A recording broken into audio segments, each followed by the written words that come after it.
This episode is presented to you by NFL Sunday Ticket, now on YouTube and YouTube TV.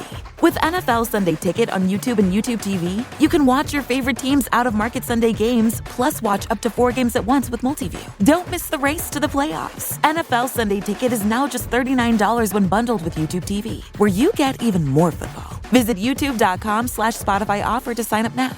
Lowest price on YouTube TV with base plan. Rest of 2023 season. Terms and embargoes apply. No cancellations. Apple Card is the credit card created by Apple. You earn 3% daily cash back up front when you use it to buy a new iPhone 15, AirPods, or any products at Apple. And you can automatically grow your daily cash at 4.15% annual percentage yield when you open a high-yield savings account. Apply for Apple Card in the Wallet app on iPhone. Apple Card subject to credit approval. Savings is available to Apple Card owners subject to eligibility. Savings accounts by Goldman Sachs Bank USA, member FDIC. Terms apply. This episode is brought to you by Columbia Sportswear. It's snowing again, and that wind chill is killer. But you're not worried about that because you shop the Omni Heat Infinity Collection. It's warmth perfected with tiny gold dots that reflect your body heat inside and protect you from the cold outside. No snow or chilly temps can stop you now. Go out anyway. Shop the Omni Heat Infinity Collection now at Columbia.com/infinity. This episode is brought to you by Reese's Peanut Butter Cups. Some things are just better together, like party playlists and Friday nights, campfires and ghost stories, peanut butter and chocolate. And Reese's Cups are the perfect combination of creamy peanut butter and delicious milk chocolate. So, when you want something sweet, you can't do better than Reese's Peanut Butter Cups. Buy Reese's today wherever candy is sold. We're the red and the white and the blue, and we're coming for you. We'll take on the world and we'll take you too. So stay standing tall, proud and true. We're the loud and the proud. 90 minutes rowdy in the crowd. The Yanks are here and we ain't going nowhere. So stand up and fight if you dare. Over there, over there. Send the word over there. And the Yanks are coming, the Yanks are coming. The drums are tugging everywhere. So prepare, say a prayer. Send the word to beware.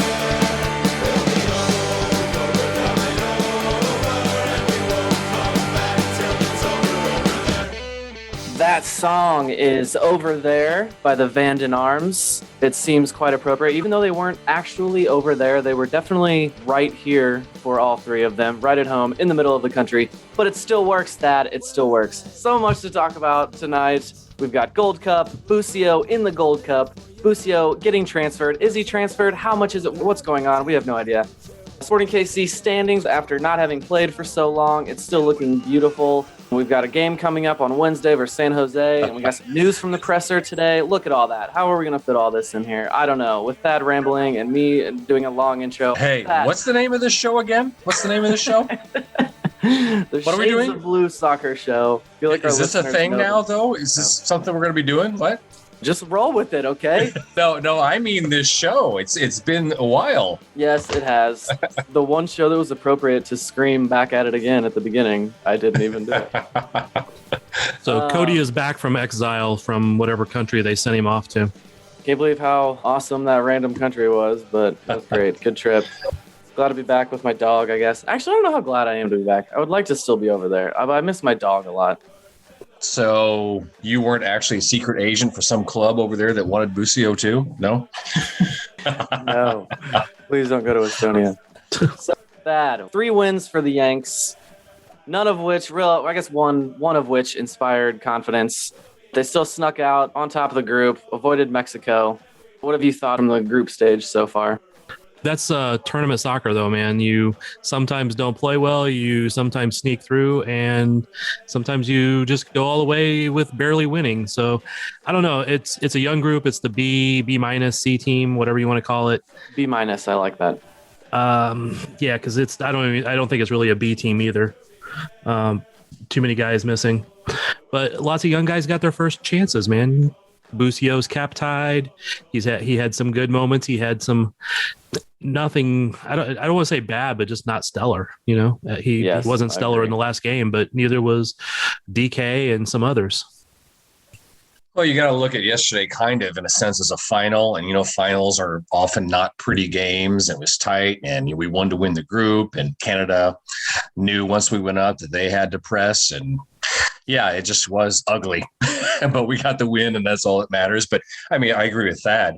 We've got a lot of good look at some of the younger guys and see what we can do with them for qualifiers. And that's kind of what the Gold Cup is for anyway. So, I you wouldn't think want a to lot start of- this group in Yeah. a qualifier, but there's guys in it that if you needed to call them up, maybe Yeah. now you know that, okay, you don't call up the 11 of them, you call up one of them or two of them or three of them. right. Sure. Yes, there you go. That's the point that I was about to make there. I think a B- team is a fair judgment of the team, but I think also kind of the theme or storyline of the group stage has been that there are, like you said, 1, 2, or 3 players at least that have shown they deserve a look when it does come time to the A squad. And they might be on the peripheral, but like you said, they're young. And I think we've seen Matthew Hoppe and Busio and DK and even Eric Williamson I've liked Yep. a lot of. Yeah. And so yeah, like there's some guys Sands. that I think can make an impact on the A team once the time comes. And what another thing people forget is Haiti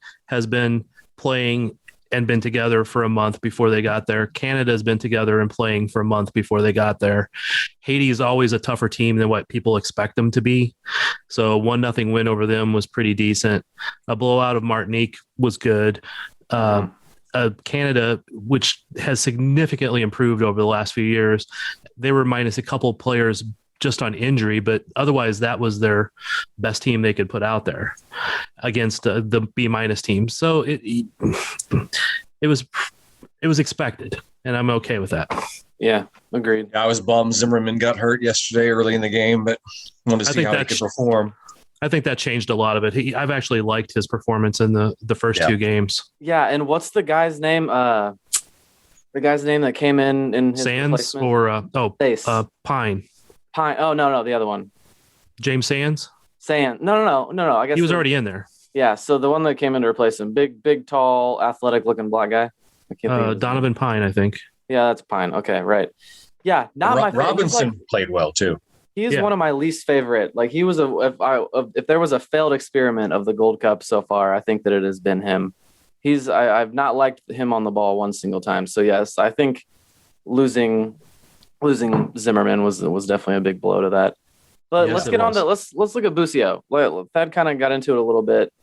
Wasn't he didn't light the stage on fire necessarily, and earn himself another $10 million with a couple free kicks and things like that. But we saw all the flashes. It's been there. I can't really speak to the game, the Canada game. It was my birthday. I was in the Cauldron. I was very drunk. You were in the Cauldron too? Okay. I can't really assess that one very well, but yeah, I mean, we saw the flashes of it there. So I think he's done enough to show, that he's got his foot in the door. You know what Yeah. kind of pissed me off though? I don't know if you guys noticed it, but like the first free kick the U.S. had, Leggett and Busio were there, and Leggett kind of just shoved Busio off, like, go away, I've got this. I was like, screw you, Leggett. I saw that one, and I was like, one of the first corner kicks that were right in the corner where we were at in the Cauldron, which is coincidentally right where they celebrated. They like right in front of us is where we're standing. So there's a corner kick. I'm like, oh yes, Busio's gonna take it. Like, come over here. I'm like, get my camera out. I'm gonna get such a good shot of Busio, and legit took it. Of course. Yeah. Yeah, which I like you bringing up the free kicks and the corner kicks. If you go to the Martinique game, Busio took every single opportunity. And they were right? all good too. And they were not only, some of them were good, but some of them were great. Yeah. If you go back, if you can watch the video, and I don't know if all of it's on there, but where I was sitting, I was watching this really closely. I was watching Busio walk across. I'm like getting ready to shoot.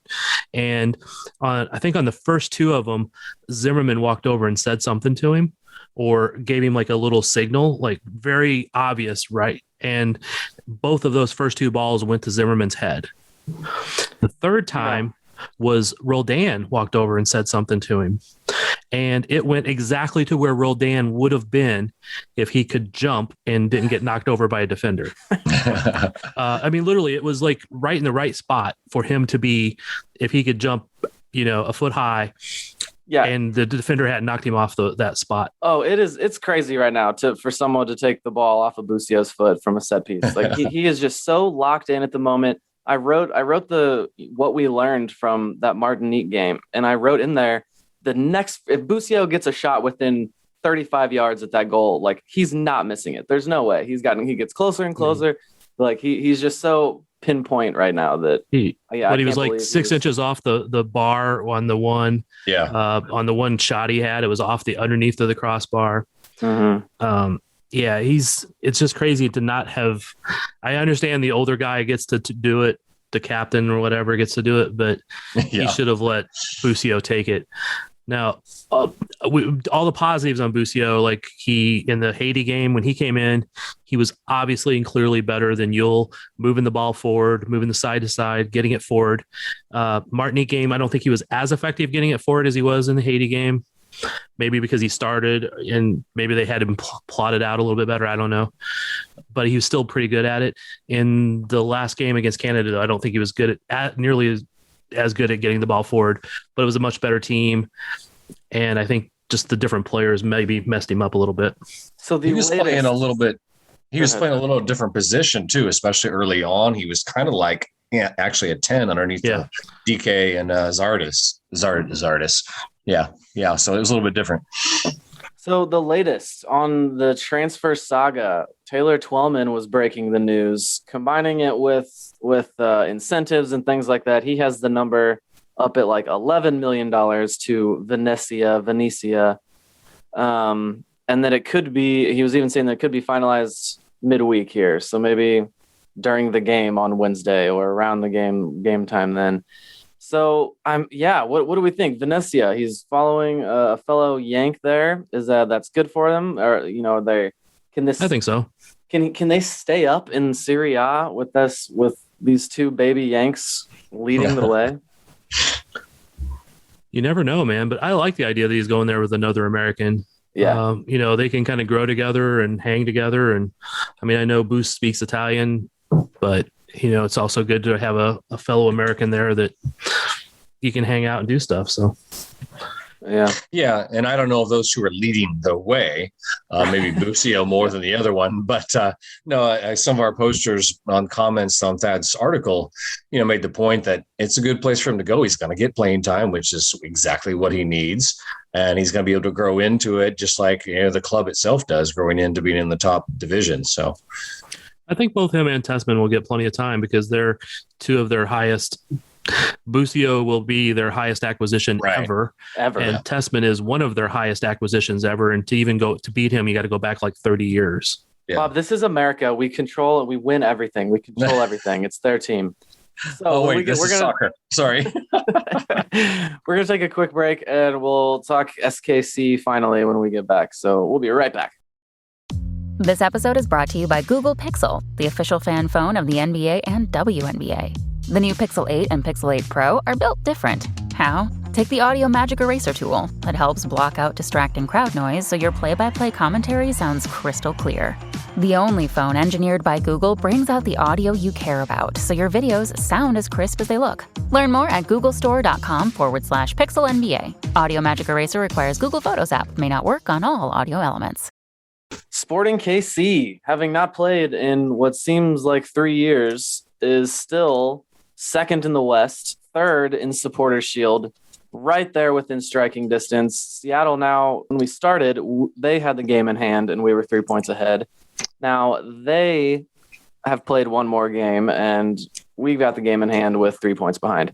So that means they lost one of those games. So I'm calling that a win. We came out on top here, one win, and we are we're even Minnesota. with them on points. And still right at the top of the Supporter Shield. So this is beautiful. This next game can do wonders here. Yes, not only that, but all the other results seem to go our way in a sense too. All teams. So all things coming up Sporting finally. 6-1-1 since May. Yeah, things are looking very good. But how about before we get into Sporting KC versus San Jose on Wednesday nights. We had some news from the presser today. Monday's Sporting KC media availability for me started all's right not out good. of the bat. What'd you say? All's not good. All is not good. He started right off the bat, wasted no time, and mentioned that he himself and 2 players, I believe they're still unnamed, unless I've missed something in the last few hours here. No, they're unnamed. Unnamed players are, quote, probably unlikely to be available for the game on Wednesday. So yeah, what is this? Are they? He said they're both vaccinated. Are we? Did they get the Delta variant? Is this where we're at? What do we know? How much do we know? Thad, give us some inside info. We know nothing in that regards because Vermees ain't going to give no information on that regards. So it's all speculation. Yes, but Peter did say all the technical staff and the team was vaccinated. So if they got it, it's a break. If they got it, it's a breakthrough. And I'm assuming it's not because of a contact, because I think as long as they were vaccinated, they didn't have to worry about that too much. Okay. So yeah, we'll probably figure it out tomorrow who's on the injury report. I was gonna say, yeah. So the injury report is tomorrow. That's got to be. I think I would think it would have to be public then. Yeah, it won't say that that's why, but it might just say that they're they're medically not cleared to play or something like that. So Not medically cleared. And then also in there was Felipe Hernandez is also on leave for personal reasons and took no further questions on that. Said we'll get an update here at some point in the future. So we hope all is well with Felipe. But yes, that is another player. At least that's one we know will be out. There's going to be 2 mystery ones. I guess all we can do is hope they're not vital. Because we're already missing Busio and Polito. Yeah. who in Polito? That guy's gone, man. Yeah, I guess we should just get used to that one, right? Well, Yeah, no, isn't that part of this saga? Is that potentially one of the holdups was that Sporting was trying to hold on to him for the remainder of this season or the summer at least? I think if it was a different team and a different dollar amount, that was a very reasonable thing to have happen. But it's a team that's going to be fighting all year just to stay up. They're going to want him there all year. Yeah. And when you're talking a potential $11 million player, you're not going to leave him there for half a year and then bring him in midseason for you after he's already played a full season. Yeah, and it's best for him too. I mean, as a player to get into his new team, and if he's going to hit those incentives in the contract, he's going to need to be there all year. And we want him to hit those incentives. Yes. But here's the question I have: are his jerseys going to be like at a premium now? Any ones that are left, Sporting still has, or is it going to be discounted right away? What do you think? Well, remember they don't do jerseys like that. All jerseys are plain, and you just pay the $20. Oh, that's right. You don't think they have any one on ones? there. They don't have any 27s left still. Right. Oh yeah. I guess the numbers still. Yeah. Yeah. So, with our minimal information heading into SKC versus SJ. Wait, is it the other way around? It's away, right? Yeah, it's Oh, home. it's here. Oh, it is home. Okay. Wednesday. SKC v SJ, according to MLS hashtag rules. SJE maybe. Honestly, the one thing I want to talk about before we can get into this is the incident from San Jose's last game where head coach Matias Almeida, his translator, was given a red card and thrown off the field. That is so awesome. But like the funny question I hadn't have heard that.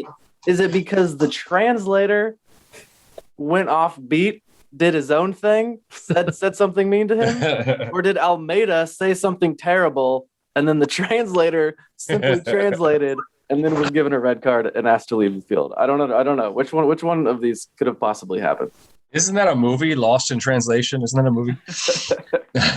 No, Who but knows? I think either way is actually just perfect, Cody. I don't want to know what actually happened there because either way is good. Either Almeida got his translator thrown out, or the translator said, "Oh, he said screw you, ref." yeah. Could this have all been avoided if he just actually said before your mother is a whore? If he just was like he said your mother's a whore. I'm not. But there's somebody's got like some screenshots from the video. If you look, not only was the translator translating for Almeida, but he was doing all the hand gestures too. So like literally they're both pointing at the same time with the same hand. They're both like gesturing in the same exact way. It was hilarious, man. It's like he was Almeida right there, man. Yes, he is a true translator. Okay, so where is that's the one thing I failed to look up here. Where is San Jose on the table at the moment? Well, since we played them and beat them there, they have lost 3 and tied 3. So they are sinking. Winless. Yeah, winless. Yes. Yeah, they lost twice to the Galaxy and once to, who else was it? It was 5-0 they lost. When I think of Sporting KC playing San Jose, they lost to Orlando 5-0. Okay. Yeah, it seems like we do well against them, but then also the first game that comes to my mind is the game that we lost 5-0 to them. Like one of the worst losses I've seen with this team. Well, if you remember in San Jose, they went ahead. They jumped on top early. That's how most of our wins have been, haven't it? Hasn't it? Oh, exactly. Yeah, exactly. Points from a losing position. Yeah, San Jose to me always seems like a very Jekyll and Hyde kind of team. It seems like they're either really, really good or really, really bad. They don't seem to be like, just okay. Yeah, and Matias Almeida seems formidable. I guess maybe I'm just going by like the branding that the team gives off, and that he looks very cool and suave and smart and intelligent. But like his translator makes him sound good. Right. yeah. Or horrible. Either we're not sure on that. I don't know. He seems quite capable to me, but yeah, the team just always, like you said, they're either pretty good or just laughably bad. Could we loan him a translator for the game? Is that legal? Is there an MLS pool translator? Like, right. That's a really good question. Let's see. Pool keepers, pool translator. You're out of translators. We'll send you one. Cody, are you going to be at the game by chance?